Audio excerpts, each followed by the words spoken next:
E o que é a criação de distância? Nesse sentido que eu falo sempre, é o contrário da separação. Criar distância justamente para poder se compor e não para se isolar ou para se separar.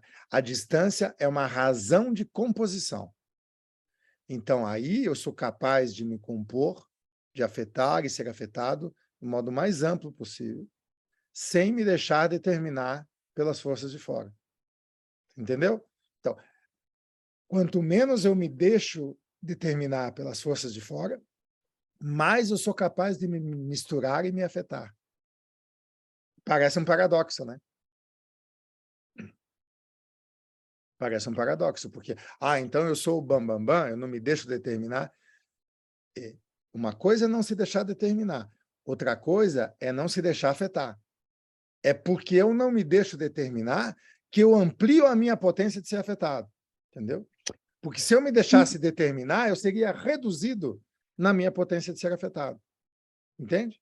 Então eu mantenho a distância de modo tal que a minha potência de acontecer está sempre em primeiro plano em relação ao que me acontece. E isso está na dobra? Isso é uma dobra. Isso é uma dobra, essa distância? Isso é uma dobra ética. É uma dobra ética. É uma... É não dar demasiada importância ao que te acontece quando você é determinado de fora. É não deixar que aquilo se cole em você. É não acreditar no rótulo. É não aderir ao rótulo, não dar crédito ao rótulo. Não dar demasiada importância nem às dores, nem aos prazeres. A coisa tem a importância que tem. Ela não pode ser importante de um jeito tal que ela vira um movimento tirânico, que ela passa a me tiranizar. Vira uma paixão tirânica. Então, esse é o critério. O critério é quando aquela parte quer ser o todo. Não, aquela parte ela é um dos elementos que está me afetando. Se ela tomar conta de mim, fudeu, eu me perdi. Aí sim eu me desconecto. Me desconecto por impotência. Mas Tá? não tem um paradoxo disso, quer dizer, não deixar que aquilo se acachape, né, a gente? Isso também não é um paradoxo em relação à potência que aquilo te causou, que aquilo te causa em si? Para que isso aconteça, eu tenho que transmutar essa paixão em ação. Eu tenho que aproveitar o movimento da força que me determina de fora e dizer assim, olha, que sentido, que existe aqui uma coincidência com a afirmação da minha diferença. E aí eu encontro a razão de composição. A paixão vira uma ação. É manter lisa a superfície do acontecimento. Exatamente. Basicamente isso. Ao invés de eu querer uma forma estriada para enquadrar aquilo, eu me mantenho na zona de passagem, que vira uma dupla afirmação. Afirma tanto a força que me afeta, eu digo, que bem-vinda essa força, por mais que ela me provoque. Recebo, assimilo, transformo e sigo a passagem. Que nem um golpe de Tai Chi Chuan. Eu aproveito o movimento do inimigo e gero uma força nova e diferencial. E assim, só mais uma, tá? Em relação a isso. Como a gente pode pensar a relação disso que a gente está falando, isso que você está falando é uma apatia a partir do rebaixamento da potência, né? Que diminui a possibilidade da pessoa de se afetar e desconectar, né? A partir desse acontecido. Isso. Como a gente pode pensar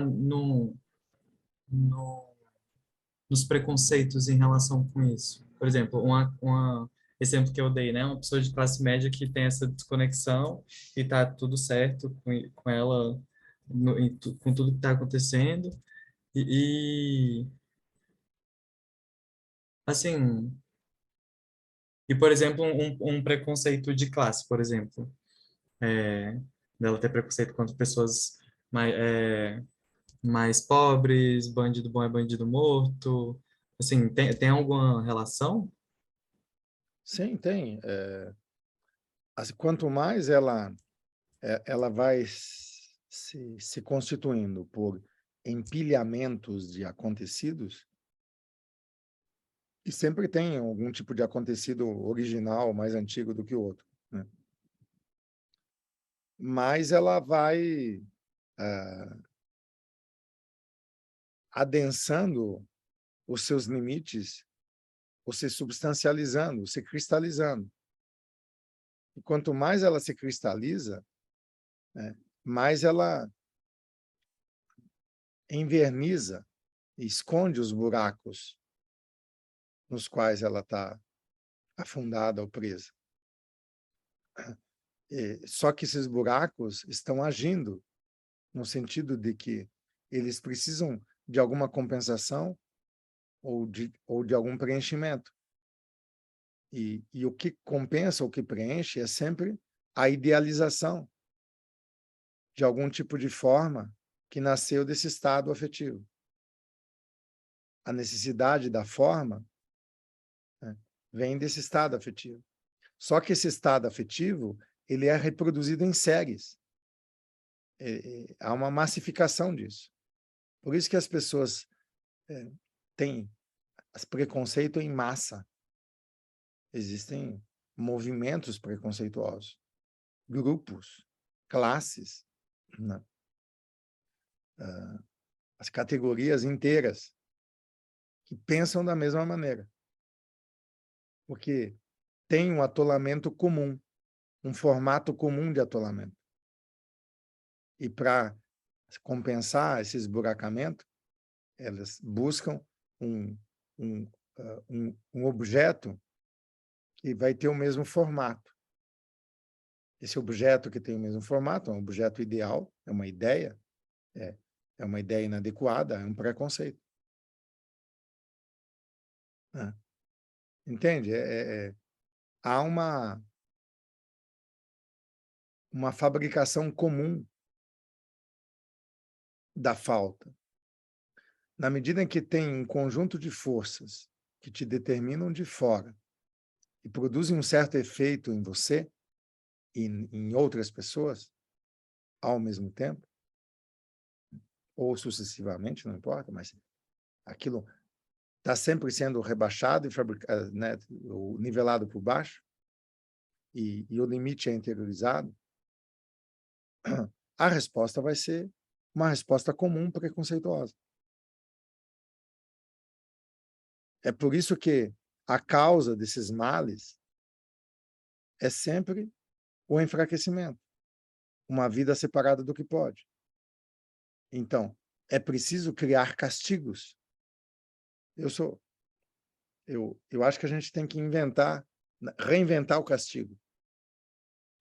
O que é um castigo? É a produção de uma dor. Mas que dor que seria essa? É uma dor que tem um sentido alegre. É uma dor que fortalece. É uma dor de parto. Não adianta você rebaixar e humilhar alguém que é preconceituoso. Você tem que inventar um jeito, né, ou intervir de uma maneira tal que essa pessoa que está separada do que pode se religue ao que pode, se potencialize. A única maneira de extirpar esse mal é fortalecer o inimigo e não humilhá-lo, enquadrá-lo, negá-lo, depreciá-lo ainda mais.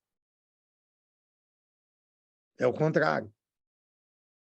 É por isso que é tão difícil de superar. Porque nós precisamos conquistar essa altivez, né? É só o ressentido que vê o inimigo como mal. O inimigo é um desafio. O problema são os inimigos covardes, né? Aí é uma coisa desprezível. É difícil, né? Como eu não vou desprezar um inimigo covarde? Mas justamente, então, será que existe um jeito de fazer com que o inimigo se torne interessante e deixe de ser covarde? Que inimigo covarde não dá, né? Você não vai chutar cachorro morto, né? Então, é preciso, né, fortalecer a vida.